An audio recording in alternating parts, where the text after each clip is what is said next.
ফেসবুকে আপনার মেয়ে আপনার ছেলে অবাধে গল্প গুজব করছে, আপনি তো মনে করছেন সারা রাত আমার মেয়ে আমার ছেলে মনে হয় কত পড়া পড়ছে। ওরা কি পড়ে? খালি নড়ে। কথা ঠিক কিনা? আরো জোরে কথা ঠিক কিনা? আপনি তো মনে করলেন আপনার মেয়েটা সারা রাত ধরে পড়েছে, আপনার যুবক ছেলেটা সারা রাত ধরে পড়েছে। আমি কি বলবো, সেদিন একটা ইসলামী ম্যাগাজিনে দেখলাম একটা 6 মেয়ের বালিশের তলে 30টা হলো সিম। একটা 6 পড়ে, তার মেয়ের বালিশের তলে হচ্ছে 30টা সিম। তাহলে ওর অবস্থা কি? কথা বলছেন না কেন?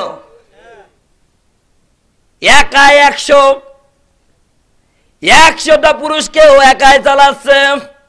আপনি মনে মনে করতেছেন আমার মেয়ে খুব ভালো, এর মতো নম্র ভদ্র কেউ হয় না, ও বাড়ির বাইরেই যায় না, ও তো বাড়ির থেকে সব করছে। কথা বলেন, কয়েকটা নম্র ভদ্র হতে পারে না, ও বাইরের বাড়িতে সব সময় ঘরের মধ্যে থাকে, কারণ ও তো সারা বিশ্বটা ঘরের মধ্যে পড়ে নিয়েছে। আমার বন্ধুগণ আমার কথা শুনলে হয়তো রাগ করতে পারেন। আপনি যদি জান্নাতে যেতে চান, আপনার যুবক ছেলেটা আপনার যুবতী মেয়েটাকে ঠিক করেন। নিজে 5 ওয়াক্ত নামাজ মনে পড়তেছেন আর মনে করতে জান্নাত চলে গেছেন, এত সস্তা না জান্নাত। কথা ঠিক কিনা? জান্নাতে যাইতে হলে আপনি নিজে নামাজ পড়েন, আপনার পরিবারে যারা আছে তাদেরকেও মসজিদমুখী করতে হবে। কার কথা? আরো জোরে বলেন, কার কথা? আল্লাহ বলেন ওয়ানদির আশিরাতাকাল আকরাবিন, হে নবী আপনার নিকটতম যারা আছে তাদেরকে তুমি আল্লাহর ভয় তৈরি করে দেন। জোরে জোরে বলেন সুবহানাল্লাহ। এই জন্য নিজে খালি নামাজ পড়লে হবে না, আপনার পরিবারস্থ যারা আছে তাদেরকেও নামাজের কথা বলতে হবে। নিজে 5 ওয়াক্ত নামাজ পড়লেন, বিশাল একটা তাসবিহ দিয়ে সুবহানাল্লাহ সুবহানাল্লাহ জিকির করছেন, এদিকে আপনার মেয়ে আপনার ছেলে কিন্তু পার্কে বসে গল্প করছে। কথা বলেন, আরো জোরে বলেন। তাহলে এইভাবে আপনি একদিক দিয়ে সওয়াব করছেন, আর একদিক দিয়ে আপনার মধ্যে গুনাহ অনবরত ঢুকতে আছে। কথা ঠিক কিনা?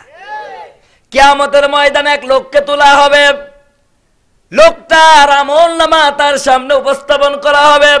লোকটা দেখবে তার আমলের মধ্যে হাজার ব্যভিচারের গুনাহ, মানুষ হত্যার গুনাহ, মানুষকে ঠকানোর গুনাহ। লোকটা বলবে আল্লাহ আমি তো কোনোদিন ব্যভিচার করি নাই, কেন আমার আমলের মধ্যে এত ব্যভিচারের গুনাহ আসলো, কেন মানুষ হত্যার গুনাহ আসলো? আমি তো কোনোদিন মানুষ হত্যা তো দূরে থাক, মানুষ হত্যার কল্পনা পর্যন্ত করিনি। আল্লাহ রাব্বুল আলামিন বলবেন তুমি গুনাহ করনি, ব্যভিচার করনি, কিন্তু তোমার ওই যে টিক্কা মস্তান একটা ছেলে রেখে আসছিলা, ও সারা জীবন অন্যায় কাজ করেছে, ওদেরকে ভালো কাজ করার প্রতি উদ্বুদ্ধ করো নাই, তাকে সঠিক শিক্ষা দাও নাই, ইসলামী মৌলবোধের উপর চালাও নাই, যেই পথে চললে সে অন্যায় করবে না এমন পথে চালাও নাই, যার কারণে তোমার সন্তান যা গুনাহ করেছে একটা ভাগ তোমার আমল নামাই তোমার কবরে ফিলাক্সি লোড আর বিকাশ থেকে চলেছে। কথা ঠিক কিনা? ফিলাক্সি হয়ে বিকাশ হয়ে তোমার আমল নামায় জমা হয়ে গেছে। এই জন্য আমার বাবাজিরা বলতেছিলাম খালি নিজে ভালো হলে চলবে না। আল্লাহ বলেন ইয়া আইয়ুহাল্লাযীনা আমানু কু আনফুসাকুম ওয়া আহলিকুম নারা, হে নবী আপনি বলে দিন, হে ঈমানদাররা তোমরা নিজেরা জাহান্নাম থেকে বাঁচো, আর তোমার নিকট তোমাদের যারা পরিবস্ত আছে, তোমার আয়াত্তাধীন যারা আছে তাদেরকেও জাহান্নাম থেকে বাঁচাও। কার কথা এটা? আরো জোরে বলেন, কার কথা? আল্লাহর কথা। আজকে আমার ভাইয়েরা, অনেক পুরুষ আছে, অনেক স্বামী আছে, নিজে 5 ওয়াক্ত নামাজ পড়ে, কিন্তু তার বউটাকে পর্দা করায় না, মাঠে মাঠে গরু রাখায় বেড়ায়। এরকম অনেক পুরুষ আছে কি নাই? আরো জোরে বলেন, আরো জোরে বলতে হবে। নিজে নামাজ পড়ে কিন্তু তার বউটা পুরা গ্রাম ঘুরে বেড়াচ্ছে। কে? তোমার নামাজ লাগে, তোমার বোন নামাজ লাগে না?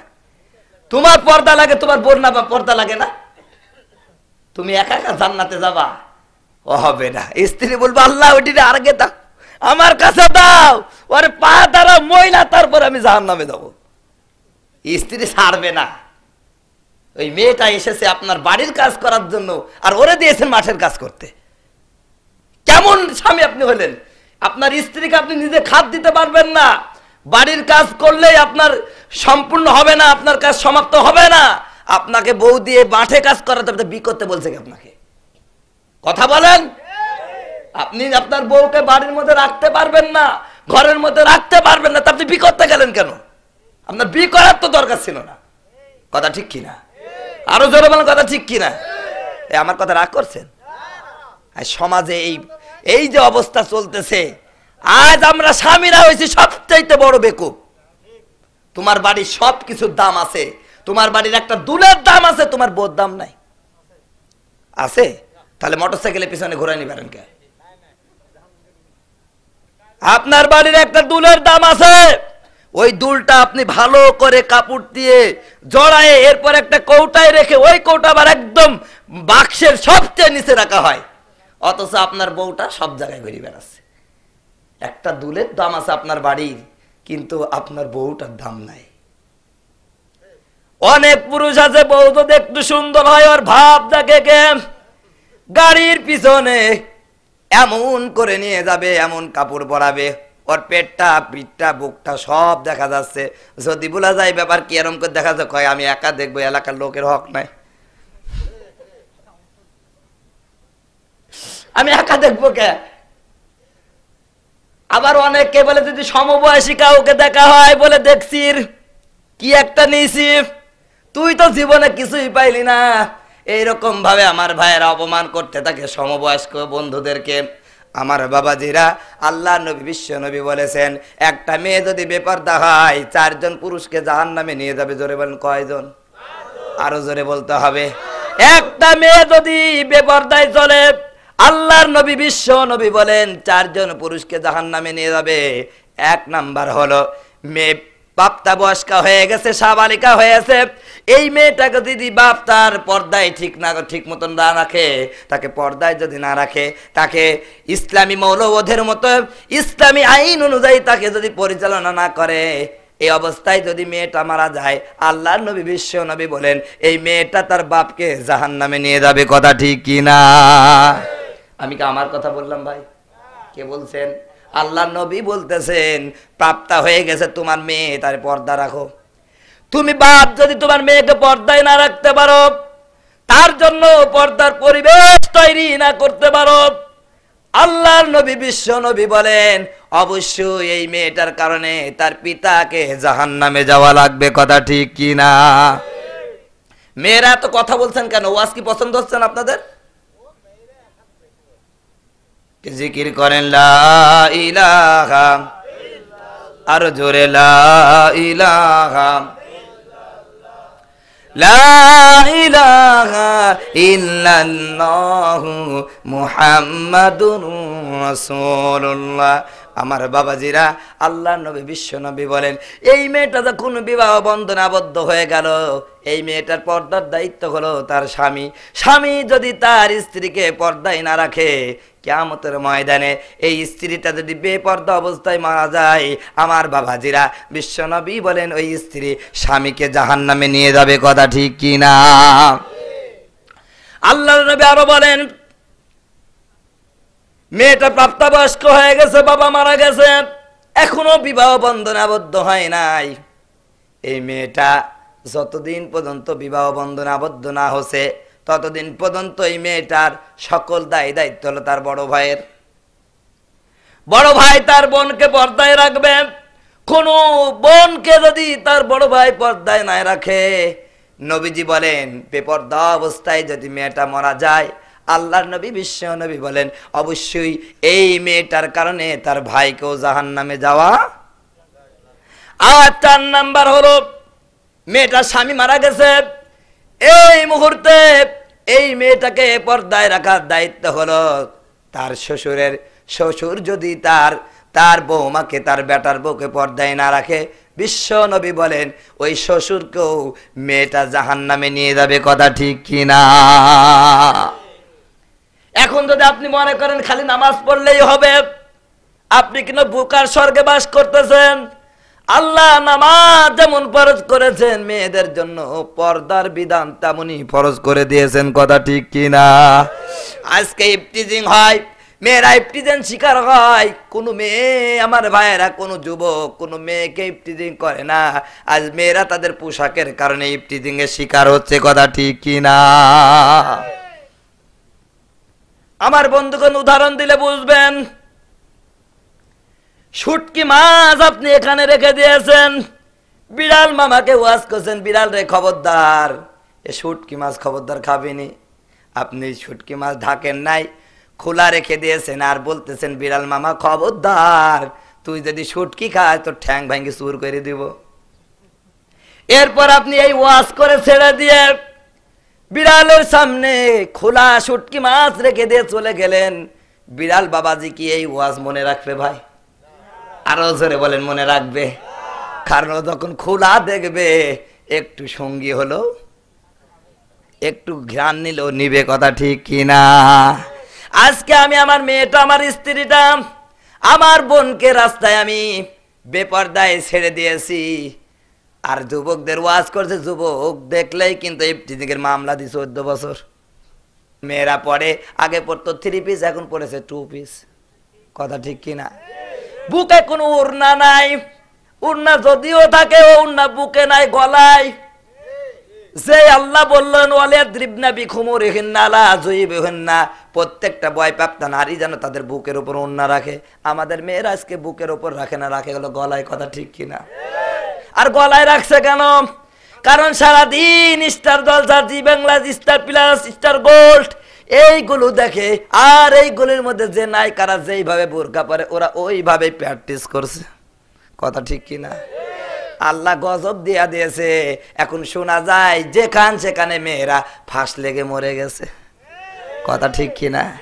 আমাদের মেয়েরা যদি বোরখা, আমাদের মেয়েরা যদি ওড়নাটা বুকের ওড়না বুকে যদি পড়তো, বলেন তো কোনো মেয়ে কি ফাঁস লেগে মরতো? আরো জোরে বলেন। আল্লাহর বিধান যেখানে মানবেন না সেখানে শান্তি না অশান্তি? শান্তি না অশান্তি? আল্লাহর বিধান যেখানেই মানবেন না সেখানে অশান্তি, কথা ঠিক কিনা? আজ থেকে 20 বছর আগে একটা মেয়েও উড়নায় ফাঁস লেগে মারা যায়নি, কথা ঠিক কিনা? কারণ 20 বছর আগে আমার মা বোনেরা তারা যেখানকার উন্নতি সেখানেই পড়েছে, কথা ঠিক কিনা? বুকের উন্না বুকে পড়েছে, ওরা গলায় পড়েনি, এই জন্য মরেনি। আর এখনকার মেয়েরা বুকের উন্না বুকে পড়ে না, ওই উন্নাকে গলায় নিয়ে এসেছে, এই জন্য আল্লাহ গজব স্বরূপ তাদের ফাঁস লাগানোর ব্যবস্থা করে দিয়েছে, কথা ঠিক কিনা? কথা বুঝে আসে তো? কষ্ট হচ্ছে না তো? আমার বাবাজিরা, হে পর্দার মা বোনেরা, আপনারা মনে করছেন হুজুর খালে আমাদেরকে এরকম করছেন? আপনি কি পুরুষদের দেখতে পাচ্ছেন না? অনেক পুরুষ আছে খুব খুব খারাপ, এসেই বলে যে এই তোর বন্ধু, তোর আমার এটি বন্ধু হয়, তুমি গল্প করো, আমি একটু আসতেছি, কথা ঠিক কিনা? এই মেয়েটাকে খারাপ করার পিছনে সর্বপ্রথম আপনার ইন্ধন, কথা ঠিক কিনা? কে আপনার বউকে আপনি বন্ধুদের সাথে গল্প করাবেন? কে আপনার বউর দাম নাই, আপনি যাকে তাকে দিয়ে গল্প করাচ্ছেন। এ আমার বন্ধুগণ, যে পুরুষটা এসে বলল এটা আমার বন্ধু, তুমি আমার বন্ধুর সাথে গল্প করো, আমি একটু আসি। বন্ধু যখন ওই মেয়েটাকে দেখলো, চিন্তা করলো আমার বসে আর বউ তো ভালো, ও কয়েকদিন পর চিন্তা করবেন এটা আমি অদল বদল করে নি, কথা ঠিক কিনা? আরো জোরে বলেন, কথা ঠিক কিনা? একবার দেখা যাবে 2-6 মাস পরে বউ ঠিকই ওলট পালট হয়ে গেছে, কথা ঠিক কিনা? আরো জোরে বলেন, কথা ঠিক কিনা? আপনি কি দেখেছেন কোন হুজুরের বউ চলে গেছে? যত কাহিনী ঘটছে তারাই যাদের মন ঠিক কয় হুজুর আমাদের মন ঠিক থাকলে তো সব ঠিক। যারা লোকের সাথে চইলা যায় ওদের মন কিন্তু সবচেয়ে বেশি পরিষ্কার। এদের মতন জনদরদি কেউ নাই, কথা ঠিক কিনা? এই জন্য আমার বাবাদের এই বিষয়ে মেলা কথা হয়ে যাচ্ছে। যতটুকু কথা বললাম, আপনি যুবকটা আমার বোনটাকে নষ্ট করার পিছনে আপনি সবচেয়ে বড় ইন্ধনদাতা, কথা ঠিক কিনা? আপনার বন্ধু আছে বাইরে আছে, ওই বন্ধুকে ঘরের মধ্যে নেওয়া যাবে? আরো জোরে বলেন, যাবে নাকি? আপনি যদি পরের বাড়িতে যান, আল্লাহর নবী বলেন কোন বাড়িতে যদি ঢুকতে হয় প্রথমে সালাম দাও, একবার দাও উত্তর আসে না, 2 বার দাও উত্তর আসে না, 3 বার দাও এখনো ঘরের মধ্যে থেকে বাড়ির মধ্যে কোনো জবাব আসে নাই। নবীজি বলতেছেন ওই বাড়িতে ঢোকার আর অনুমতি তোমার কার কথা? আল্লাহর নবী। আর এখন আমরা কি, ও ভাবি সাহেব আছেন, ভাই আছে, কি গো তোমার ভাই নাই? আমি তো আছি, আসো গল্প করি। কি আশ্চর্য বিষয়! ভাই গেছে গেছে, কি আমি তো আছি। তোমাকে এই অনুমতি কে দিয়েছে? তোমার স্বামীর অনুপস্থিতিতে তুমি একজন পরপুরুষের সাথে গল্প করবে? আমার বাবাজিরা, এই ওয়াজগুলো করলে অনেকেই বলে হুজুর এত কড়া কথা বলেন কেন? আপনি আমাকে দাওয়াত দেন বা না দেন আমার তো যায় আসে না, তবে এই রোগগুলো বলার দরকার আছে কিনা? আরো জোরে বলে আছে কিনা? আমার মা গো, আপনি কেন এই কাজ করবেন? আপনি তো জান্নাতে যেতে চান। জান্নাতে যাইতে হলে আপনার জীবনীটা ফাতিমার সাথে মিলাতে হবে, আপনার জীবনটা হযরতে খাদিজাতুল কুবরার সাথে মিলাতে হবে, আপনার জীবনটা হযরতে আয়েশার সাথে মিলাতে হবে। আপনার জীবনীটা যদি, আপনার জীবন বৃত্তান্ত, আপনার চলার গতি, আপনার সবকিছু যদি হযরতে ফাতিমার জীবনের সাথে মিলে যায়, আপনি এই দুনিয়ায় বসবাস করলে কি আপনি জান্নাতের অধিবাসী? কথা ঠিক কিনা? আল্লাহর নবী, বিশ্ব নবী হযরতে ফাতিমাকে ডাক দিয়ে বলেন, ফাতিমা, এ ফাতিমা, আল্লাহ রাব্বুল আলামিন আমার কাছে জিবরিলকে প্রেরণ করেছেন। এইমাত্র জিবরিল আমাকে বলে গেল আল্লাহ রাব্বুল আলামিন, হে নবী, আপনার কন্যা ফাতিমাকে শুধু জান্নাতি বানান নাই, বরং জান্নাতি নারীদের নেত্রী ঘোষণা করেছেন। জোরে জোরে বলেন সুবহানাল্লাহ। আমার বন্ধুগণ, এই হাদিসখানা যেদিন আমি পড়লাম, গবেষণা শুরু করে দিলাম, হযরতে খাদিজাতুল কুবরা, আয়েশা সিদ্দিকা, উম্মে সালামার মতো নামজাদা বড় বড় মহিলা সাহাবীরা আছে, সেখানে ফাতিমাকে নারীদের নেত্রী শুধু জান্নাতি বানালেন না, জান্নাতি নারীদের নেত্রী ঘোষণা করলেন। কারণটা কি আপনাদের জানার দরকার আছে কি নাই? আমার বাবাজিরা, আমি পড়াশোনা শুরু করলাম। আমি যখন পড়াশোনা শুরু করলাম, আমি দেখতে পেলাম হযরতে ফাতিমাতুজ জোহরার জীবনে নামাজ, রোজা, হজ, যাকাত এগুলো 100%-এর মধ্যে 100% ছিল। তার পাশাপাশি আরো 2টা কাজ অতিরিক্ত ছিল। জোরে বলেন কয়টা? আরো 2টা আমল অতিরিক্ত ছিল। 1 নাম্বার, কোনোদিন পর্দার বিধানের লঙ্ঘন করেন নাই। 2 নাম্বার, স্বামীর খেদমত করে জীবনটা শেষ করে দিয়েছেন। জোরে জোরে বলেন সুবহানাল্লাহ। জীবনের মৃত্যুর আগ পর্যন্ত এমন কোনো ব্যবহার করেন নাই যেই ব্যবহারে স্বামী আলী তার প্রতি অসন্তুষ্ট হবে। জোরে জোরে বলেন সুবহানাল্লাহ। পর্দার বিধানকে কেমন ভাবে পালন করেছেন? এ পর্দার মায়েরা, আমার বোনেরা, আমি আপনার সন্তান, আমি আপনার ভাই, আমি আপনার সমবয়স্ক বন্ধু, আমি আপনাকে নসিহত করছি, মা, একটু আপনার জীবনীটা ফাতিমার জীবনের সাথে মিলায় দেখেন। আল্লাহ রাব্বুল আলামিন যেদিন বললেন, আকারনা ফি বুয়ুতিকুন্না ওয়ালা তাবাররাজনা তাবাররাজাল জাহিলিয়াতিল উলা, জোরে বলুন আল্লাহু আকবার। আল্লাহ রাব্বুল আলামিন বলেন, এ নারীরা, তোমরা তোমাদের ঘরের মধ্যে অবস্থান করো, প্রাথমিক মূর্খ মেয়েদের মতন সৌন্দর্য প্রদর্শন করে বেড়ায়ও না। কার কথা? আল্লাহ বললেন, মেয়েরা তোমরা তোমাদের ঘরের মধ্যে থাকো। তার মানে আমি এই কথা বুঝাতে চাই না যে মেয়েরা সব সময় ঘরের মধ্যে থাকবে, তা না।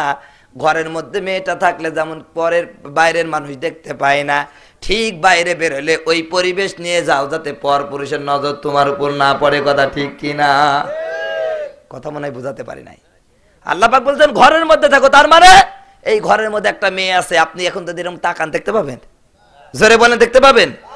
আল্লাহ বলছেন যখন বাইরে বের হবে, ঘরের মধ্যে থাকলে যেমন তোমাকে দেখা যায় না, বাইরে এমন ভাবে বেরাও যাতে করে ওই ঘরে থাকলে যেমন তোমাকে দেখা যায় না, বাইরে বের হলেও তোমাকে বোঝা যাবে না তুমি মেয়েটা কেমন।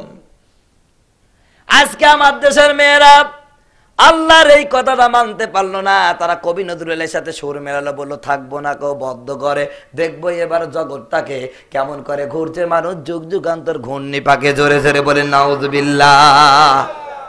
যখনই তারা বললো আমরা বদ্ধ করে থাকতে চাই না, ঘরে 4 দেওয়ালে থাকতে চাই না, পুরুষের কাঁধে কাঁধ মিলে কাজ করব, খাবো, আল্লাহ এইবার ওদের কাছে মাটির ডালি তুলে দিয়েছে। কথা ঠিক কিনা? কাজ করি যখন খাবি, যা পুরুষের সাথে এখন ইটান, পুরুষের জন্য এখন মাটি কাট। কথা ঠিক কিনা? আমার মা গো, হে মা, এই পর্দার বিধান আমার ভাইয়েরা, আল্লাহ পাক বলতেছেন যখন তুমি ঘরের মধ্যে থেকে বের হবা বাইরের কাজে, আল্লাহ পাক বলছেন একটা ভালো কাপড় পরো, একটা ভালো বোরকা পরো। যেই বোরকাটা পরলে তোমার পেটটা, তোমার পিঠটা, তোমার মাথাটা এইগুলো বোঝা যাবে না, তুমি কেমন মেয়ে এটা বোঝা যাবে না, তোমার প্রতি আকর্ষণ আইবে না, দেখলেই মনে হবে 40 বছরের বুড়ি যাচ্ছে। কথা ঠিক কিনা? কিন্তু আমার দেশের মেয়েরা বোরখা পরে, এমন বোরখা ও 3 পিস আলারাও হায়ার মেনে গেছে। কথা ঠিক কিনা? আরো জোরে বলেন কথা ঠিক কিনা? আরে বোরখা ছাপ, এইদিকে একটা পেকম, এইদিকে একটা কি মাঝখানে একটা লাল কাপড়। আবার কিছু কিছু বোরখা দেখছেন যে এবার একটা দিছে, বেল্ট দিছে, তার মানে কত সাইজ সেটা বলে দিচ্ছে। এটা বোরখা না, বোরখার সাথে তামাশা করা। কথা ঠিক কিনা? এই জন্য আমার কথাগুলো কড়া কড়া মনে হচ্ছে, কিন্তু বাস্তব কথা এটাই। একটা সন্তানের প্রথম নাম্বার বিদ্যালয় হলো তার মা বাপ। মা বাপ যদি ভালো হয় সন্তান ভালো হবে। কথা ঠিক কিনা? আমার বাবাজিরাতে বলতেছিলাম, হযরতে ফাতিমাতুজ জোহরা আমার আম্মা জান, আমি এবার পড়াশোনা শুরু করে দিলাম। ফাতিমাতুজ জোহরাকে আল্লাহ রাব্বুল আলামিন কেন শুধু জান্নাতি বানালেন? জান্নাতি শুধু বানালেন না, জান্নাতি নারীদের নেত্রী ঘোষণা করেছেন। 1 নাম্বার গণ কোনোদিন পর্দার বিধান লঙ্ঘন করেন নাই। আমার বাবাজিরা, আল্লাহর নবী, বিশ্ব নবী 13 দিন অসুস্থ রোগাক্রান্ত, কখনো হুঁশ কখনো বেহুশ। নবীজির এই অবস্থা লক্ষ্য করে সবচাইতে বেশি কষ্ট পেয়েছেন হযরতে ফাতিমাতুজ জোহরা, কারণ নবীজি মারা গেলে এই পৃথিবীতে ফাতিমাকে আদর করার মতন একটা লোক নাই। কথা ঠিক কিনা? বাপের প্রতি মেয়েদের টান একটু বেশি থাকে। কথা ঠিক কিনা? আমি তো দেখি আমার এক ছেলে এক মেয়ে, আমার মেয়েটা যদি আমাকে এক মুহূর্ত না দেখে ওর মাথায় কাজ করে না, যতক্ষণ পর্যন্ত ঘুমের ঘরে মাঝে মাঝে আব্বু আব্বু করে ওঠে। ওর মা খালি বলে, তোর বাবা তো সারাদিন বাইরেই থাকে, আমি তোরে মানুষ করি, তুই আমার কথা তো একবারও বলিস না। তো আমি সেদিন বুঝাচ্ছি, ওর বলার কারণ আছে, কারণ মেয়েদের টান বাবার প্রতি একটু বেশি হয়। তাই বললাম, এই যে তোমার ছেলে হয়েছে, এটা তোমার ডেকে শোধ তুলে দেবে। কথা ঠিক কিনা? বাবার প্রতি মেয়েদের টান একটু বেশি হয়।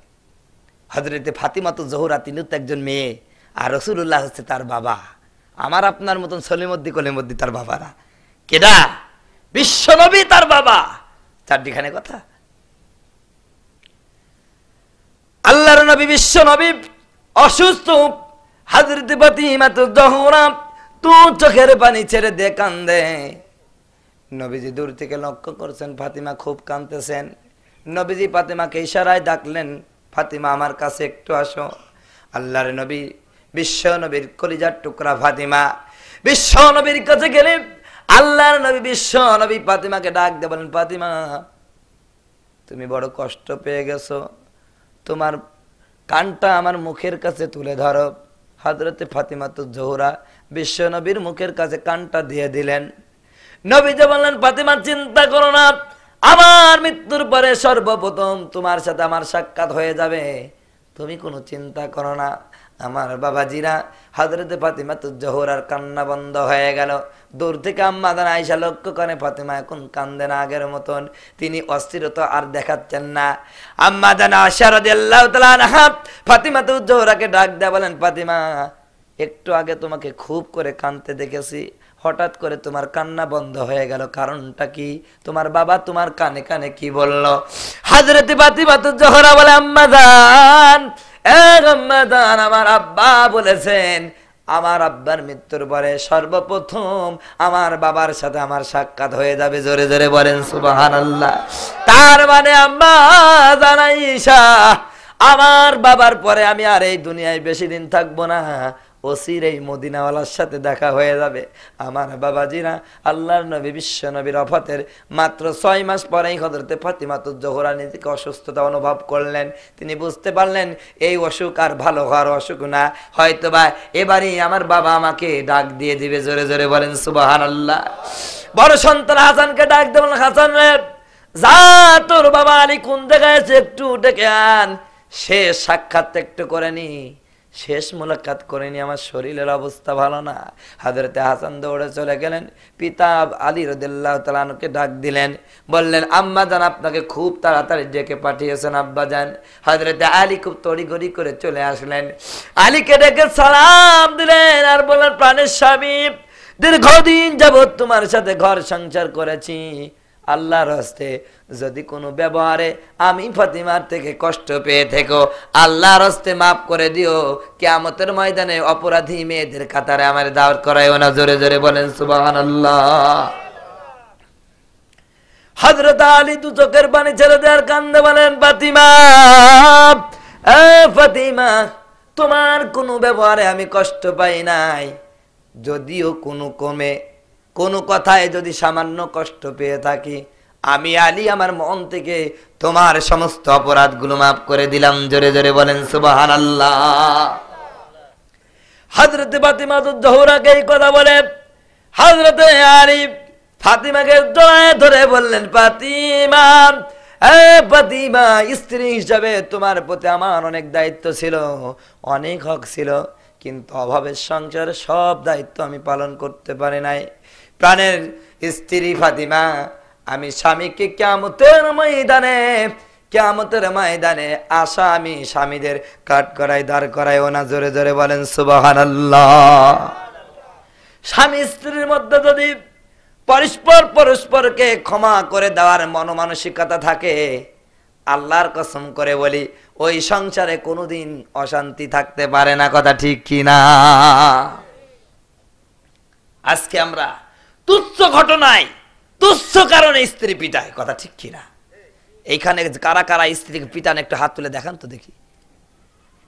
অনেকে বলছেন হুজুর আমরা যারা ওয়াজ শুনছি অনেকে বিয়েই তো করে নিতে, মারবো আবার কি? কথা ঠিক কিনা? স্ত্রীকে পিটানো, স্ত্রীকে মারা, এটা হচ্ছে সবচেয়ে কাপুরুষতা। কথা ঠিক কিনা? একজন পুরুষ কোনোদিন তার বউকে মারতে পারে না। কথা ঠিক কিনা? একটা অবলা সরলা মা বোনটি তার মা ছেড়ে, তার বাপ ছেড়ে, তার ভাই ছেড়ে, তার আত্মীয় স্বজন বংশ সব ছেড়ে তোমার কাছে এসেছে। এখানে তার মা নাই, ভাই নাই, বাবা নাই, কেউ নাই, শুধু তোমাকে ধরে তোমার কাছে এসেছে। একটা দোষ পাইলো আর অমনি তুমি তার মারলা, একবার ময়া লাগলো না তোমার? আমার বাবাজিরা কান খুলুন, কয়েকদিন আগে একটি ইসলামী ম্যাগাজিনে দেখলাম এক সন্তান তার মাকে ভাত দেয় না, কাপড় দেয় না, খাবার দেয় না, ভালো চাকরি করে ঢাকা শহরে। আমার বাবাজিরা একটা ভালো জায়গায় বিয়ে করেছে, স্ত্রী নিয়ে একটা ফিরাট বাসায় থাকে। হঠাৎ করে এই সন্তানের 2টা কিডনি ড্যামেজ হয়ে গেছে, অসুস্থ রোগাক্রান্ত অবস্থায় পড়ে গেছে। তার সুন্দরী বউ আর একজনের সাথে চলে গেছে, একাই ঘরের মধ্যে পড়ে। ঘটনা ক্রমে মা শুনতে পেরেছে তার সন্তানের 2টা কিডনি ড্যামেজ হয়ে গেছে, এখন অবস্থা খুব কঠিন। আমার বাবাজিরা ওই মা চলে গেছে, জনম দুঃখিনী গর্ভধারিণী মা দেখে তার সন্তানটা বিছানায় একা একা শুয়ে কাঁদতেছেন। আমার ভাইয়ারা, মা গিয়ে বলে বাবারে কি হয়েছে, আমার একটু কি খবর দেওয়া যায় না? সন্তান ডাক দেবল, মা গো কোনোদিন তোমার খবর নেই নাই, কোনোদিন তোমার এক মুঠো খাবার দেই নাই, কোনোদিন তুমি কেমন আছো জানতে চাই নাই। সুন্দরী স্ত্রীর পিছনে পড়ে আমি তোমারে ভুলে গেছি, লজ্জায় আমি এই বিছানায় কান্দি। আজকে অসুস্থ, আমার দুর্দিনে আমার স্ত্রী চলে গেছে, আমার শাশুড়ি চলে গেছে, আমার আত্মীয় স্বজন সবাই চলে গেছে। মা গো আমি আর বাঁচব না। ডাক্তার বলেছে 2টা কিডনি ড্যামেজ হয়ে গেছে, এখন যদি কিডনি না দেওয়া হয়, কিডনি সংযোজন যদি নতুন করা না হয়, তাহলে আমি আর বাঁচব না। মা বলে বাবারে কান্দিস না, কান্দিস না, আমাকে ডাক্তারের কাছে নিয়ে যাও। ডাক্তারের কাছে নিয়ে গেলা হলো, ডাক্তারের পা দুখানা দাঁড়ায় বলে, হে ডাক্তার মশাই, হে ডাক্তার মশাই, আমার কলিজার টুকরা সন্তানের জন্য কি করা লাগবে বলো? একটা নাই, 2টা নাই, 2টা কিডনি আমি দেব। আমি চাই আমি মারা যাই, আমার ধন দুনিয়ায় বেঁচে থাকুক। জোরে জোরে বলেন সুবহানাল্লাহ। যেই মা নিশ্চিত মৃত্যুকে বরণ করে নিয়া আপনার জন্য 2টা কিডনি দান করতে পারে, সেই মা কিয়ামতের ময়দানে কি হবে? কোরআনুল কারীম বলছেন, ইয়াউমা ইয়াফিরুল মারউ মিন আখি ওয়া উম্মিহি ওয়া আবি ওয়া সাহিবাতিহি ওয়া বানি। জোরে বলুন আল্লাহু আকবার। আল্লাহ বলেন কিয়ামতের কঠিন মুসিবতের দিন সন্তান একটা নেকির জন্য জান্নাতে যেতে পারবে না। চিন্তা করবেন, জনম দুঃখিনী গর্ভধারিণী মা, যিনি নিজে কষ্টে থেকে আমারে সুখে রেখেছেন। প্রচন্ড শীতের ময়দানে, শীতের মৌসুমে যখন সবাই ঘুমায় গেল, আমি যখন ছোট্ট ছিলাম, আমি প্রসব করে দিয়েছি। মা বারবার আমার এই প্রসাব করা কাপড়গুলো বদলায় দেয়া শুকনো কাপড় পরেছে। অনেকে শুকনো কাপড় পরাইছে, আমাকে ভিজতে দেয় নাই আমার ঠান্ডা লাগবে বলে। শুধু তাই নয়, আমার বাবাজিরা অনেক সময় মা নিজে ভিজা কাপড়টা পরে সন্তানকে শুকনো কাপড়ে জড়ায় রাখে, যাতে করে কোনো কষ্ট সন্তানের না হয়। অনেক সময় দেখা যায় সন্তান যখন অসুস্থ হয়, রোগাক্রান্ত হয়, এই কঠিন মুহূর্তে আমার বাবাজিরা সবাই ক্ষমায় যখন যায়, মায়ের চোখে ঘুম আসে না, দু চোখের পানি ছেড়ে দিয়ে আমার বাবাজিরা ঠান্ডা পানি দ্বারা উঁচু করে সন্তানের শিওরের সামনে যাই নামাজ পিছায় আল্লাহর কাছে নামাজ পড়ে আর দোয়া করতে থাকে, মালিক, হে মালিক, সন্তান ধারণের কি যন্ত্রণা, সন্তান প্রসবের কি যন্ত্রণা তুমি তো বোঝো। আল্লাহ, আমার কলেজার 32টা আনার ছেড়া যন্ত্রণার ধন আমার সামনে আল্লাহ মৃত্যুর সম্মুখীন হয়ে গেছে। আয় আল্লাহ তাআলা, আমার জীবনের বিনিময়ে হলো আমার সন্তানটাকে তুমি বাঁচায়া দাও। জোরে জোরে বলেন সুবহানাল্লাহ, জোরে জোরে বলেন আল্লাহু আকবার। এরা ধারণা করে না মুসলমানেরা, যে মা এত কষ্ট করে আপনাকে লালন পালন করলাম, এই মার কাছে সন্তান চলে যাবে।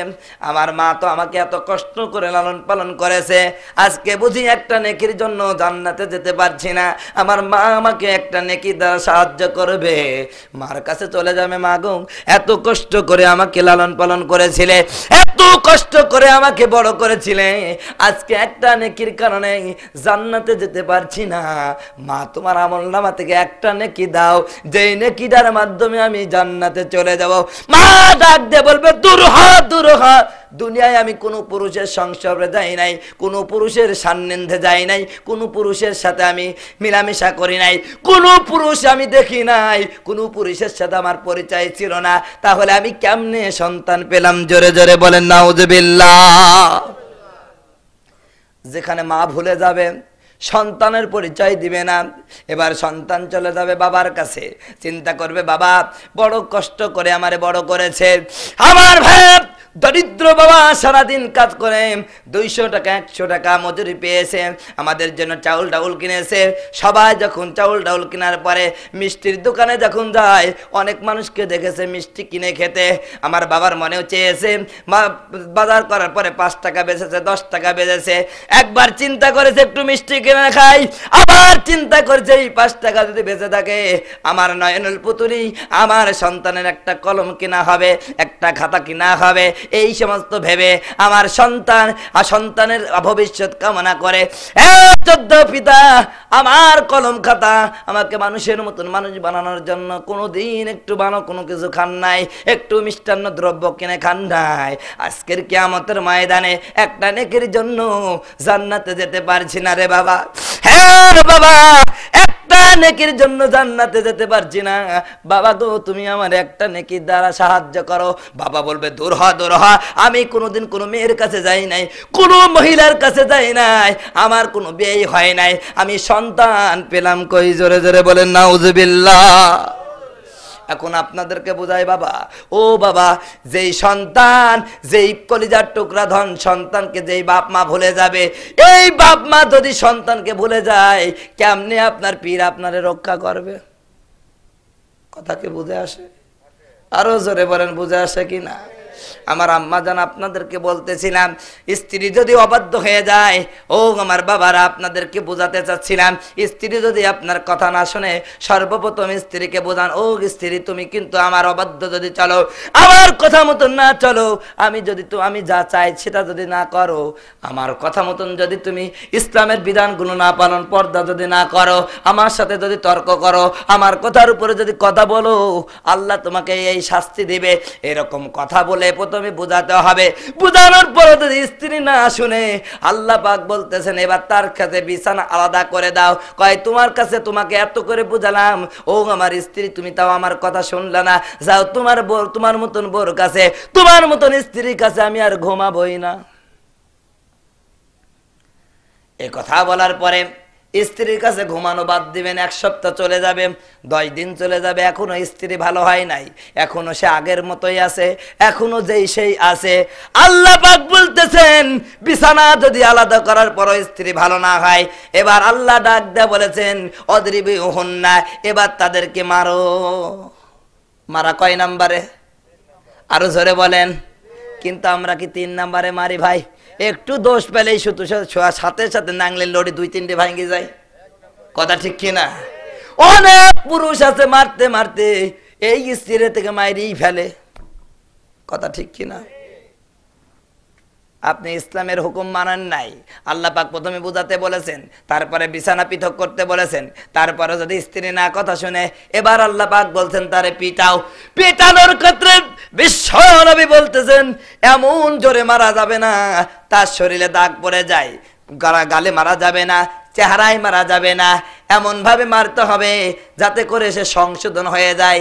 স্ত্রী তখন সংশোধন, এরপরও যদি সংশোধন না হয়, বুঝাইছেন এখনো হয়নি, বিছানা ত্যাগ করাইছেন এখনো হয়নি, এরপরে মেরেছেন এখনো স্ত্রী ভালো হয়নি, এবার আল্লাহ ডাক দেয় বলতেছেন ওর বাড়ির থেকে একজন ডাকো, তোমার বাড়ির থেকে একজন ডাকো, বলো তোমার মেয়েকে আমি বুঝাইছি, বিছানা ত্যাগ করাইছি, মেরেছি, এখনো তোমার মেয়ে ঠিক হয় নাই, এখন তোমাদের কাছে বিচার দিলাম, তোমাদের মেয়ের ব্যাপারে ফয়সালা দাও। ওরা যদি ভালো মনে করে বুঝাইতে পারে তাহলে তোমার কাছে রেখে যাবে, না বুঝাইতে পারলে ওর মেয়েও রিটার্ন নিয়ে চলে যাবে। কথা ক্লিয়ার? কষ্ট হচ্ছে? এইরকম ভাবে যদি আমাদের সংসারটা চালাই, আমাদের পরিবারটা চালাই, স্বামী স্ত্রীর মধ্যে যদি পরস্পরের মধ্যে এরকম সম্পর্ক থাকে, বলেন তো ওই পরিবারে কোনোদিন ঝগড়া হতে পারে? ওই পরিবারে মারামারি হতে পারে? ওই পরিবারে বউ সারাসারি হতে পারে না। বাবাজিরা আমার বলতেছিলাম, হযরতে ফাতিমা তো জোহরা আলীকে ডাক দে, মানে আলী রে তোমার কোনো ব্যবহারে আমি কষ্ট পাই নাই, আমি তোমার ব্যবহারে কোনো কষ্ট পাই নাই। হযরতে আলীকে বললেন আলী রে যদি কোনো কষ্ট পেও থাকে তাহলে আমি ফাতিমা তোমার সমস্ত অপরাধগুলোকে ক্ষমা করে দিলাম। জোরে জোরে বলেন সুবহানাল্লাহ। একবার হযরতে ফাতিমা তো জোহরা আলীকে ডাক দে, মানে আলী রে দীর্ঘদিন তোমার সাথে ঘর সংসার করেছি, কোনোদিন কিচ্ছু চাই নাই, আর শেষ মুহূর্তে ওই যে মদিনাওয়ালা আমার আব্বা আমারে ডাকছে, আমি হার তোমার কাছে থাকতে পারবো না রে আলী, তোমার কাছে শেষ সময় একটা মিনতি জানাই, একটা ওসিয়ত জানাই, তুমি কি আমার ওসিয়তটা রাখবে নি আলী? হযরত আলী বলেন ফাতিমা কি ওসিয়ত তুমি করতে যাও, আমি অবশ্যই তোমার ওসিয়তটা মানার চেষ্টা করব যদি আমার সামর্থ্যের মধ্যে থাকে।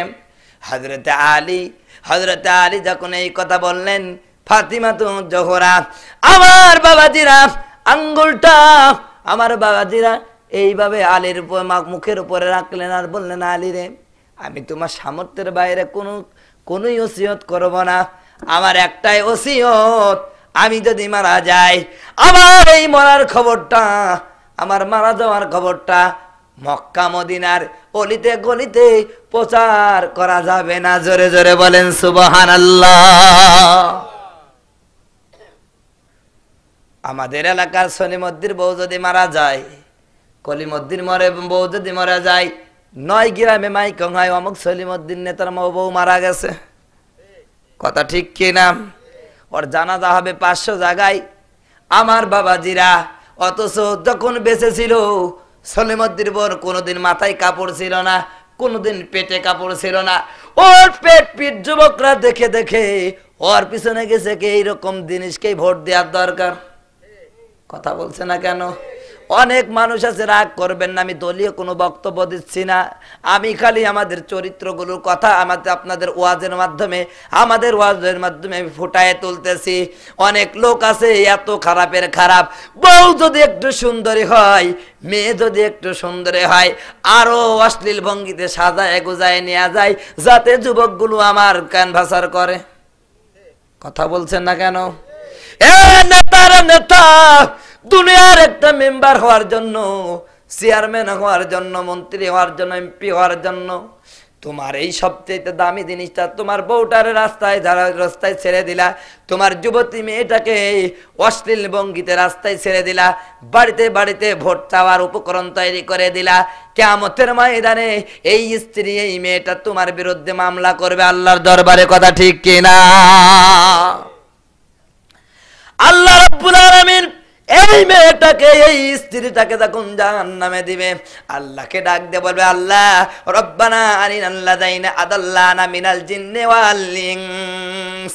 আয় আল্লাহ, জিন শয়তান, মানুষ শয়তান, এই জিনদের মধ্যে থেকে, মানুষদের মধ্যে থেকে যারা আমাদেরকে বিভ্রান্ত করলো, আমাদেরকে সঠিক পথে চলতে দিল না, ওই মানুষগুলো আমাদের কাছে নিয়ে আসো, তাহতা আকদামিনা লিয়াকুনা মিনাল আসফালিন, যাতে করে ওদেরকে পায়ের তলে মারিয়ে মারিয়ে, পায়ের তলে ফেলে, কসলায় কসলায়, পা দ্বারা লাত্থায় লাত্থায় ওদের সাথে আমরাও জাহান্নামে যেতে পারি। জোরে বলেন কথা ঠিক কিনা?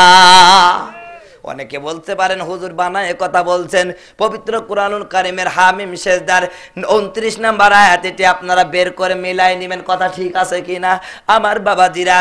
এই জন্য আমার বাবাজিরা, হযরতে ফাতিমা জোহরা, ও আমার আম্মা জান, আপনাকে বলতেছি, মাগো আপনি কোন পথে চলতেছেন? ফাতিমা কোন পথে চলে? আল্লাহ ফাতিমাকে শুধু জান্নাতি বানান নাই, জান্নাতি নারীদের নেত্রী বানাইছে। কেন বানাইছেন একটু খুলে দেখুন। স্বামীকে ওসিয়ত করছে, স্বামীরে আমি জানি আল্লাহর নবীর হাজার হাজার সাহাবী এখনো বেঁচে আছে, এই সাহাবীরা যদি আমার জানাজায় অংশগ্রহণ করে, ওরা যদি আমার জন্য দোয়া করে, অবশ্যই আমার মর্যাদা বৃদ্ধি পাবে। কিন্তু আমার ভয় হয়, আমার মরা লাশটা নবীজির হাজার হাজার সাহাবীর সামনে যদি উপস্থিত করা হয়, ওরা যখন আমার মরা লাশটা দেখবে, ওরা চিন্তা করবে নবীজির কন্যা এমন মোটা ছিল, এমন লম্বা ছিল, কিয়ামতের ময়দানে আমি আল্লাহর সামনে লজ্জায় মুখ দেখাতে পারবো না। জোরে জোরে বলেন সুবহানাল্লাহ, জোরে জোরে বলেন আল্লাহু আকবার। আমার বন্ধুগণ, আমার ভাইয়েরা, এই হলো হযরতে ফাতিমাতুজ জোহরার জীবনী। ও আমার আম্মা জান, এটাই হচ্ছে হযরতে ফাতিমাতুজ জোহরার চরিত্র। ও আম্মা জান, অনেকেই প্রশ্ন করতে পারেন, হুজুর ফাতিমার বুঝি চেহারা ভালো ছিল না, তাই পর্দা মর্দা করেনি? কথা ঠিক কিনা? আজকে আমাদের সমাজে বোরকা মেয়ে পরে টুল টুল করে তাকায় ওই সমস্ত মেয়েরা যাদের চেহারা একটু কমা। কথা ঠিক কিনা? যেইগুলো সাদা ধলা চেহারা বাটাবাটি, ওইগুলো দেখবেন চুস পায়জামা। আর এখন একটা পায়জামা উঠেছে টাকনোর উপরে, মনে হবে দূর থেকে ছায়া, কাছে গেলে মনে হবে পায়জামা। নাম কি দিয়েছে আমি জানি না।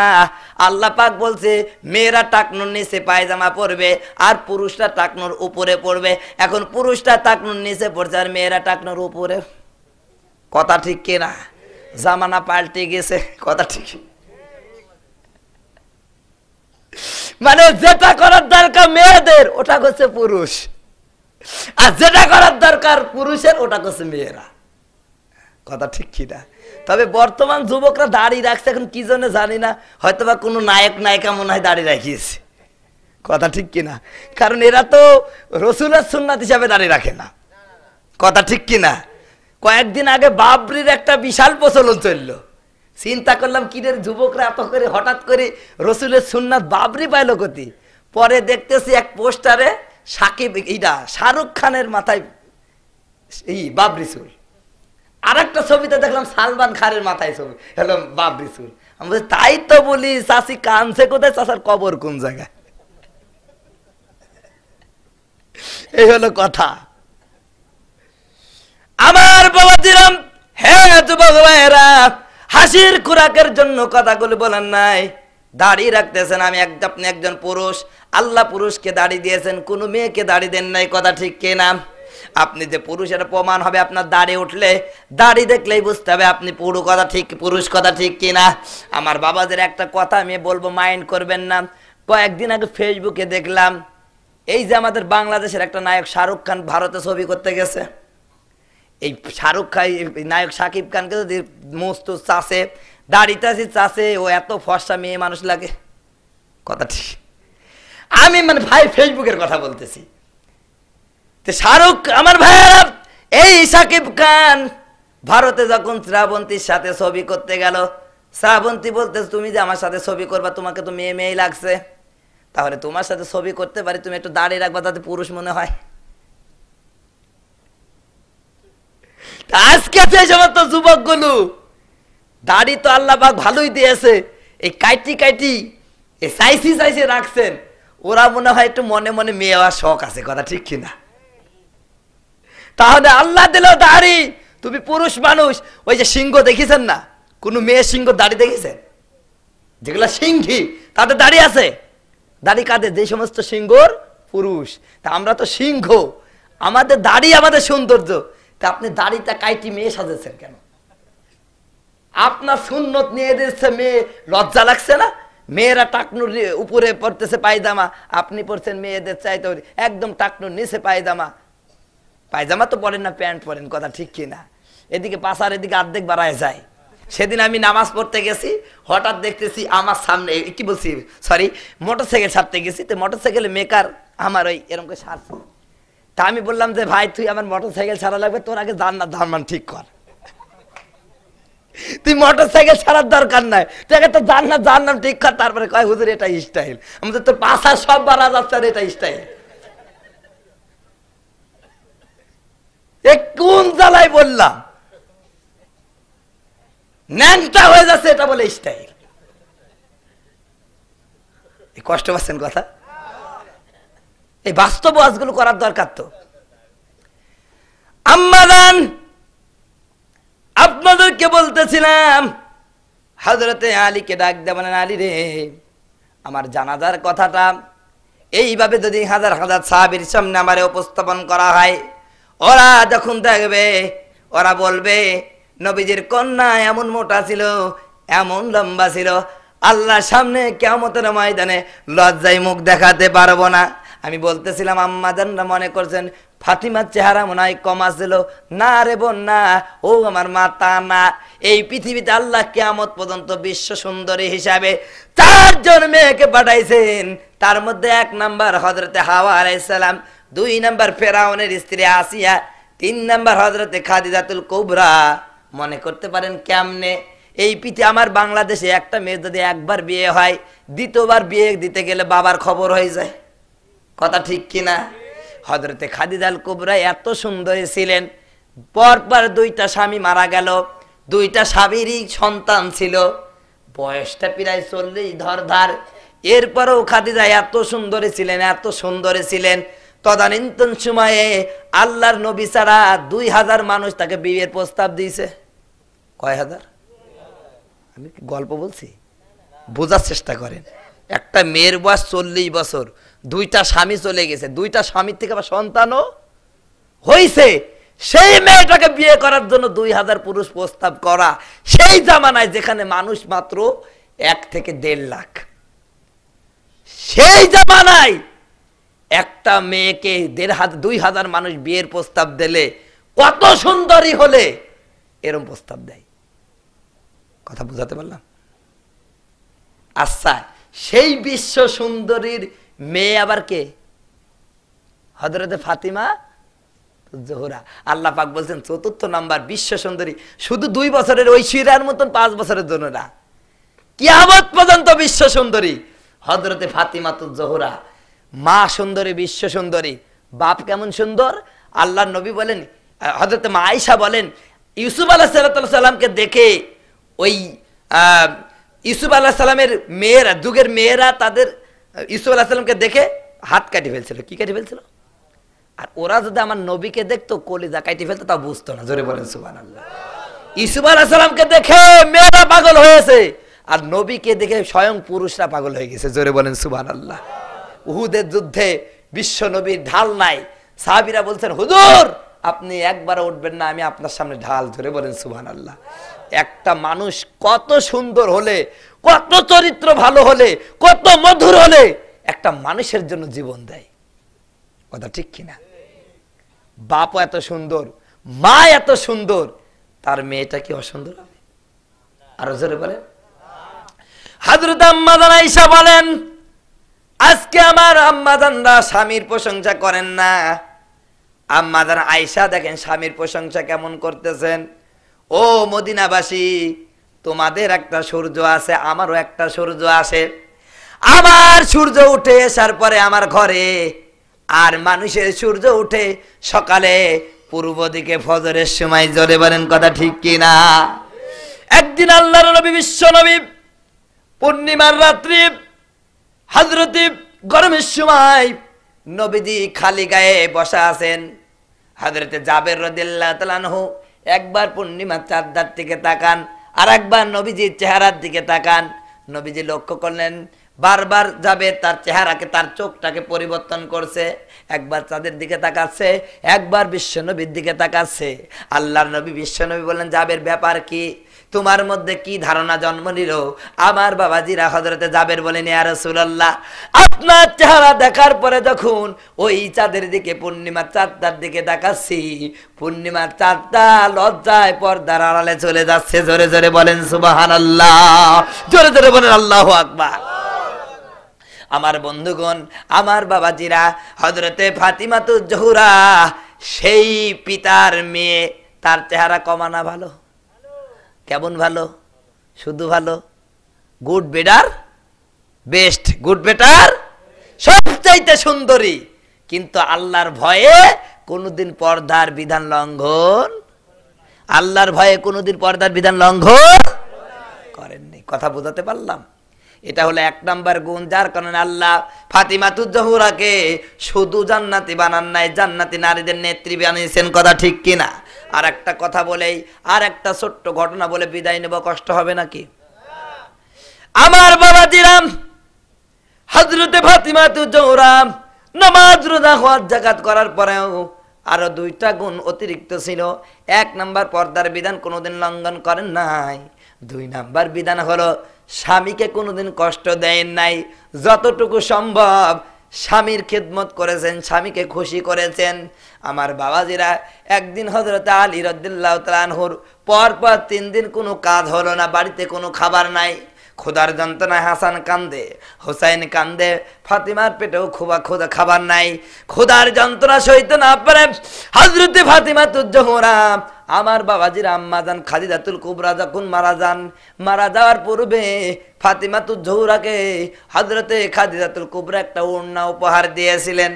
মায়ের শেষ স্মৃতি হলো ওড়না, কিন্তু পেটে খাবার নাই। 3 দিন হয়ে গেল কোনো খাবার নাই। হযরত আলী বারবার মদিনার অলিতে গলিতে খুঁজে যায়। আমার ভাইরা কাজের সন্ধানে বের হয়ে যায়। মদিনার ইহুদিদেরকে বলে, ইহুদিরা, ও মদিনার মুনাফিকেরা, আমার পেটে বড় ক্ষুধা, আমার সন্তান না খাওয়া আছে, তোমরা কি পারো না আমাকে একটু কাজে নিতে, কাজের বিনিময়ে কিছু টাকা দিতে? আমার বাবাজিরা 3 দিন হয়ে গেল কোনো কাজ হলো না। হযরতে ফাতিমাতুজ জোহরা দেখলেন স্বামী বারবার কাজের জন্য খুঁজতেছেন, কেউ তারে কাজে নেয় না। এমন তো অবস্থায় ঘরের মধ্যে ঢুকলেন। ওই যে ওড়নাখানা দিয়েছেন, তার আম্মা জান ওড়নাখানা বের করে আনলেন, আর আলীর হাতে তুলে দিয়ে বলেন, আলী রে, আলী, আমি দেখেছি রে আলী, তুমি কাজের সন্ধানে বারবার বের হয়েছ। মদিনার মুনাফিকরা, মদিনার ইহুদিরা তোমার কাজ নাই। আলী রে, এই যে ওড়নাখানা দিলাম, যাও মদিনার উক্কাস বাজারে চলে যাও, মদিনার উক্কাস বাজারে চলে যাও, ওইখানে যাও, আমার এই ওড়নাটা বিক্রয় করে আমার সন্তানের জন্য একটু খাবার এনে দাও। জোরে জোরে বলেন সুবহানাল্লাহ। আমাদের বউরা বলবে, হয় এই কথা বলবে, কয় মেনসি খাইতে দিতে পারোনি তো বিয়ে করতে গেছো কে? তোমার বাড়িতে এসে আমি সারা যেমন জইলি মরলাম, আমার কত ভালো ভালো জায়গা থেকে বিয়ে আসলো, আমি তোমার হাতে পড়ে আমার জীবনটা জইলি গেল। কথা ঠিক কিনা? এইসব ডায়লগ আমার মুখস্থ, ওরা যে কি বলে আমার সব মুখস্থ, কারণ ওই জিনিসটা আমার বাড়িতে আছে নাকি। আমার বাবাদেরা কি বলবেন কি বলছেন ওটা ভয় করে না, বাস্তব ওয়াজ করে গেলাম। আমার ঘটনার সাথে হাদিসের সাথে আমাদের জীবন মিলছে কিনা দেখেন তো। আর যা ঘটতেছে আমি আপনাদেরকে মিলাই দিতেছি। হযরতে ফাতিমাতুজ জোহরা স্বামীকে ওন্নাখানা দিয়ে দিলেন।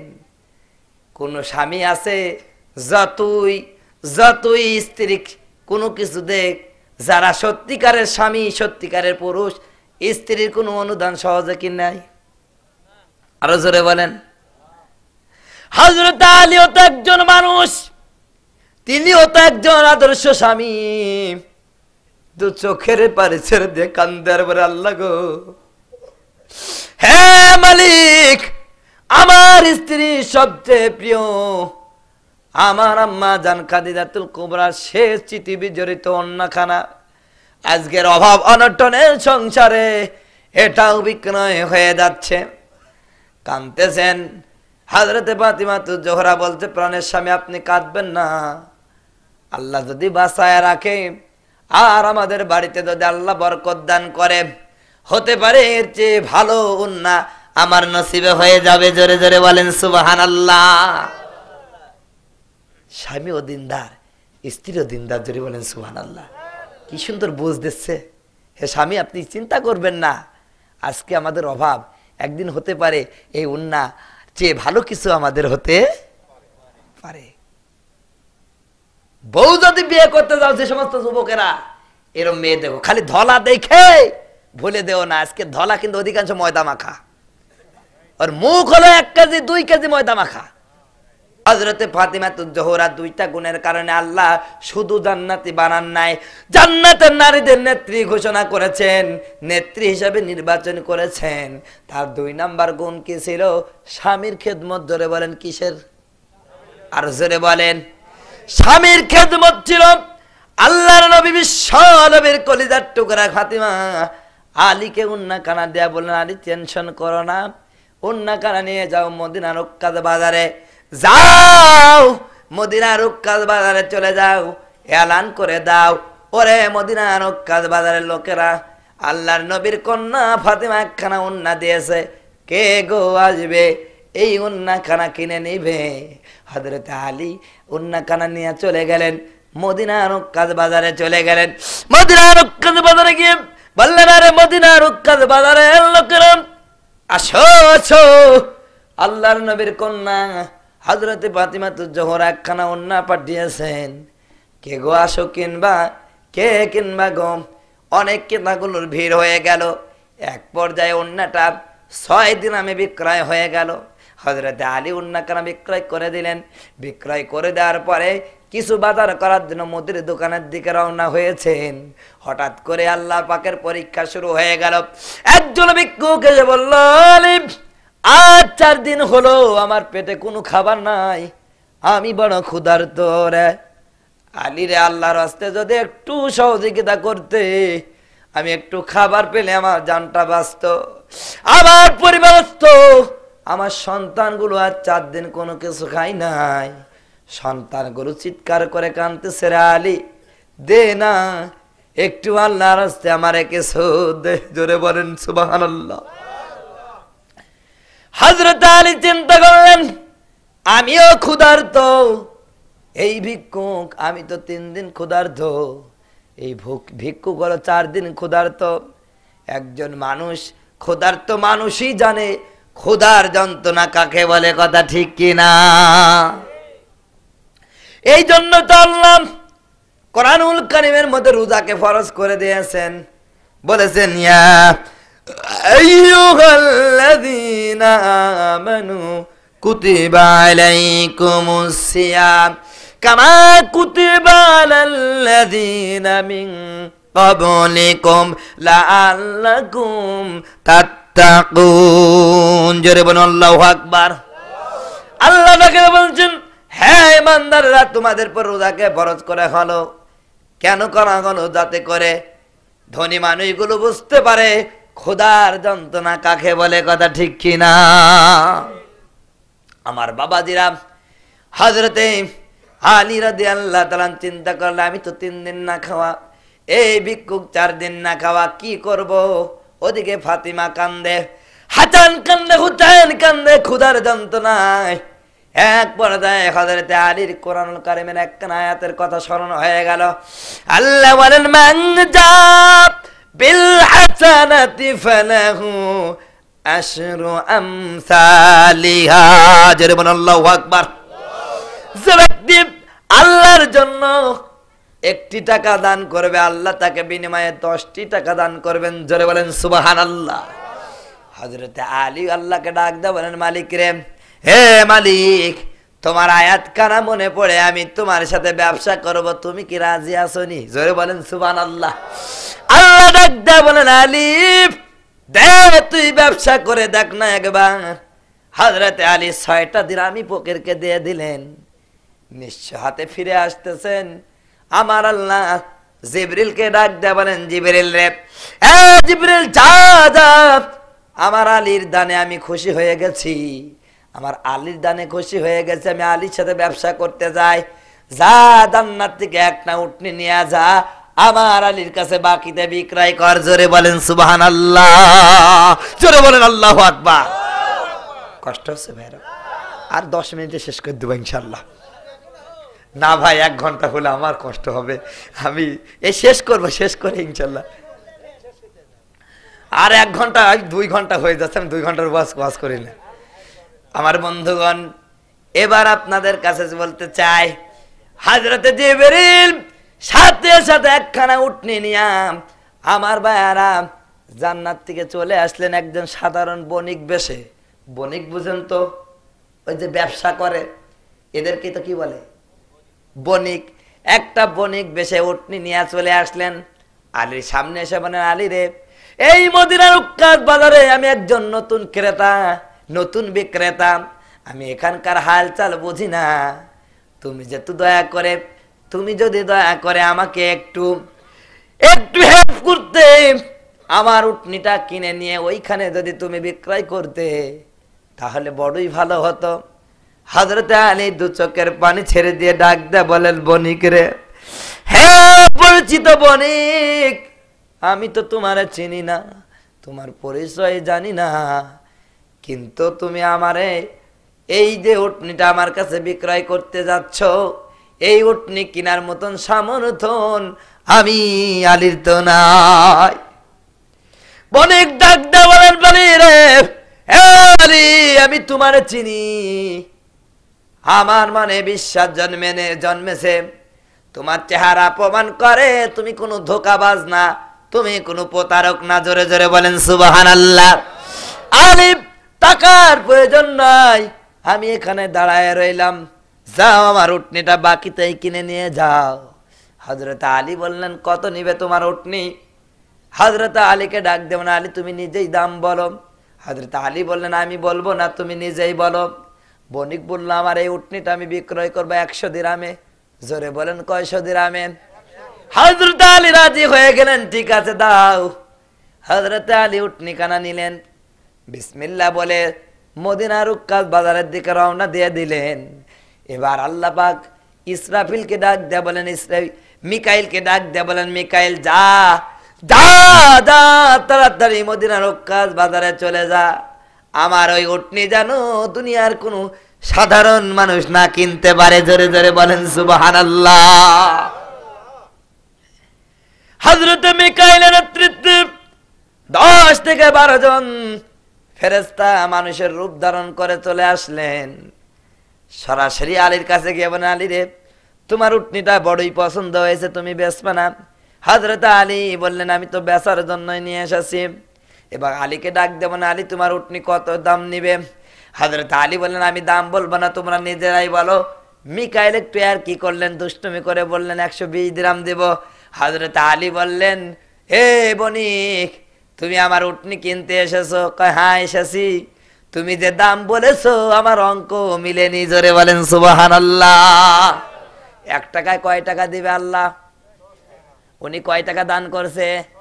তাহলে কয় টাকা দাম হবে? 100, উনি দাম বলছেন কত? মিলিছে অঙ্ক? অঙ্ক মিলে নাই। হযরত আলী মিকাইলকে ডাক দিয়ে বললেন, মিকাইল, যেহেতু তিনি চিনেন না, বণিক বেশে ওই লোকটাকে ডাক দেবেন, বণিক একটা ন্যায্য দাম বলো। হযরত মিকাইল বলছেন, তাহলে নেন 40 দিরহাম নিয়েন, 140 দিরহাম দেব। হযরত আলী বললেন, এখনো আমার অঙ্ক মিলে নাই। এরপরে হযরত মিকাইল বললেন, যাও আলী, আর বেশি কথা বলছি না, তুমি 160 দিরহাম দিব নে। হযরত আলী বললেন, ঠিক আছে, আমার অঙ্ক মিলে গেছে, তুমি তোমার উট নিয়ে চলে যাও। জোরে জোরে বলেন সুবহানাল্লাহ, জোরে জোরে বলেন আল্লাহু আকবার। হযরত আলী এবার আমার বাবাজিরা উটনিটা বিক্রয় করে ওই যে 100 দিরহাম দ্বারা কিনে এনেছিলেন, তার 100 টাকা ঘোরায় দিলেন, আর 60 টাকা দিয়ে অনেক বাজার করে তিনি নিয়ে আসছেন। বাড়িতে যখন এনে বলতেছেন, ফাতিমা আসো, তাড়াতাড়ি করে বাজার ধরো। বাজারের কাইপিয়া তার হাইসিয়াত দেখাই। হযরতে ফাতিমা তো আমার আপনার মতন বোর মতন না যে তিনি উপরি কামাই পালি সাথে সাথে নিয়ে নিবে। কথা ঠিক কিনা? আমাদের সন্তানগুলো চোর হয়, এর পিছনে কারণ হলো আমাদের বাপ মার শাসন ভালো না, আর স্বামীগুলো দুর্নীতি করে চোর হয়, এর পিছনে সবচাইতে বড় কারণ হলো তার বউ। কথা ঠিক কিনা? আজকে আমাদের নেতাগুলো যে চুরি করে, এই চুরির পিছনে মূল হোতা কিন্তু তার বউ। কথা ঠিক কিনা? ও খালি রাতে ঘুমানোর সময় বলে, অমুক চেয়ারম্যানের 3 ভরি সোনা, চেয়ারম্যানের বোর 3 ভরি সোনা, তুমি চেয়ারম্যানই করে কি করলে, আমার কি 1 ভরি জুটে না? এখন ওই চেয়ারম্যান বেতন পাই 20,000, বোর জন্য যদি 3 ভরি স্বর্ণ কিনতে চাই, বলেন তো ওর কি ঘটি চলবে? ওর বাড়িতে আগুন চলবে? ও তখন চিন্তা করে জনগণের টানে 3 চুরি করা ছাড়া কোনো উপায় নাই। কথা ঠিক কিনা? মূল কারণ এই দুর্নীতির। আজ কুষ্টিয়া জেলার রাস্তাগুলো খারাপ, মূল কারণ হলো এই বউগুলো খারাপ। কথা ঠিক কিনা? অনেকে মাইন্ড করছেন বোধ হয়, এদেশে বিএনপি করুক আর আমি লোক করুক, সবগুলাই চোরের উস্তাদ। কথা ঠিক কিনা? আরো জোরে বল, কথা ঠিক কিনা? কেউ দুধে ধোয়া না, কেউ ডাকাত, কেউ হলো চোর। কথা ঠিক কিনা? আমার বাবাজিরাম হযরত ফাতিমা আলীকে ডাক দেওয়ান, আলী রে, আমি যে ওন্না কানা দিলাম হয়তোবা 6 দিরহামে বিক্রয় হয়েছে। কি বিচক্ষণ হযরতে ফাতিমাতুজ জোহরা, যা অনুমান করেছে সেই দামেই বিক্রয় হয়েছে। এ আলী, তুমি যে বাজার করেছো, এই বাজার তো অনেক টাকার, এত টাকা কোন জায়গায় পাইলা, কেমনে পাইলা, কিভাবে উপার্জন করলা, সমস্ত বৃত্তান্ত আমাকে বলো। যতক্ষণ পর্যন্ত না বলবে তোমার ওই বাজারে আমি স্পর্শ করব না। জোরে বলেন সুবহানাল্লাহ। শুধু তাই নাই রে আলী, এই যে বাজারে নিয়ে এসেছো, এই বাজার আমি আমার বাবার কাছে নিয়ে যাব। জোরে বলেন সুবহানাল্লাহ। হযরত আলী ফাতিমাকে জড়ায় ধরে বলে, প্রাণের স্ত্রী ফাতিমা, তোমার স্বামী কি কোনো অন্যায় করতে পারে? হযরতে ফাতিমা বলে, আমি তো জানি অন্যায় করতে পারে না, তারপর আমার বাবার কাছে যতক্ষণ পর্যন্ত মামলা না করব, আমার বাবা যতক্ষণ পর্যন্ত ফয়সালা না দিবে, ততক্ষণ পর্যন্ত আমি ফাতিমা এই বাজার নিব না। জোরে বলেন সুবহানাল্লাহ। হযরত আলী বললেন, তাহলে চলো তোমার বাবার কাছে যাই। এদিকে হযরতে জিবরিল আমিন আল্লাহর নবীকে ডাক দিয়ে বলেন, হ্যাঁ নবী, আপনার জামাই আলী আল্লাহর সাথে ব্যবসা করেছে, আল্লাহ খুশি হয়ে তার 60 টাকা দিয়েছে, কিন্তু আপনার মেয়ে ফাতিমা আপনার কাছে যতক্ষণ পর্যন্ত তদন্ত না করবে তা নিবে না। তবে আপনার মেয়ে যদি আসে তাহলে বলে দিন এই ব্যবসাটা হালাল ব্যবসা। জোরে বলেন সুবহানাল্লাহ। হযরতে ফাতিমা পাগলের মতন দৌড় দিয়ে আসছে, আব্বা গো, আপনার জামাই কি করেছে দেখেন, আমি একটা ওন্না দিয়েছি, এত বাজার করেছে, যেই বাজারে আমার ওন্নার বেচার টাকা দ্বারা হবে না। হযরতে ফাতিমা হযরতে নবী করিম সাল্লাল্লাহু আলাইহি ওয়াসাল্লামের কাছে বিচার দেয়। বিশ্ব নবী মুস্কি হাসেন। হযরতে ফাতিমা বলেন, বাবা আমি দেই বিচার, আপনি কেন হাসেন? হযরতে ফাতিমাকে ডাক দিয়ে বলেন, মা ফাতিমা, আমার আলীকে আমার আল্লাহ এই পৃথিবীতে বেঁচে থাকা অবস্থায় 4 নম্বরে জান্নাতে সার্টিফিকেট দিয়েছে, তুমি কেমনে বুঝলা কেমনে অনুমান করলা, কেমনে তুমি আমার আলীকে বললা তুমি এই বাজার কই পাইলা? আমার আলীকে আমার আল্লাহ সরাসরি তারে টাকা দিয়েছে। জোরে বলেন সুবহানাল্লাহ, জোরে জোরে বলেন আল্লাহু আকবার। আমার মা, আমার বোনেরা, আপনারা এই ঘটনা থেকে শিক্ষা নেন। আপনারা যদি আপনার স্বামীকে এইভাবে সহযোগিতা করেন, এইভাবে অন্যায় থেকে বিরত রাখার চেষ্টা করেন, যদি তার ইনকামের চাইতে বেশি টাকা পায়, আপনি যদি তদন্ত করেন, আল্লাহর কসম করে বলি ওই স্বামী কোনোদিন অন্যায় করতে পারে না। কথা ঠিক কিনা? আম্মা জান গো, এবার আসুন আপনাদের কাছে অনুরোধ করি, মাগো আমার কথায় কোনো কষ্ট পাবেন না, শুধু আপনাদের সংশোধনের জন্য এই কথাগুলো বলেছি। কথা ঠিক কিনা? এ মা, যদি জান্নাতে যেতে চান গো মা, ও আমার বোন যদি জান্নাতে চাইতে যেতে চান, আমার সমবয়স্ক যে আমার বন্ধু বর যে সমস্ত মেয়েরা আছেন, আমি আপনার বন্ধু হয়ে একজন সুপ্রিয় সুন্দর মনের রুচিসম্মত বন্ধু হিসাবে আপনাকে ওসিয়ত করে যাই, বন্ধু তুমি যদি জান্নাতের যাত্রী হতে চাও তাহলে তোমার জীবনীটা ফাতেমার সাথে মিলায় নাও। হে যুবকেরা, তুমি যদি জান্নাতি হতে চাও তাহলে স্বামী হিসাবে আলীর বৈশিষ্ট্য অর্জন করো, আলীর মতন একজন আদর্শমান স্বামী হও। আর মাদেরকে বলবো, মায়েরা তোমরা ফাতিমার মতন একজন আদর্শবান বউ হও, স্ত্রী হও। এইভাবে যদি সংসার পরিচালনা করতে পারো, আল্লাহ রাব্বুল আলামিন তোমাদের জন্য জান্নাত নিজ হাতে সাজায় দিবেন। জোরে বলেন কথা ঠিক কিনা? আল্লাহ রাব্বুল আলামিন আমাদের আমল করে তৌফিক দান, সকল বলেন আমিন। আসসালামু আলাইকুম ওয়া রাহমাতুল্লাহি ওয়া বারাকাতুহু।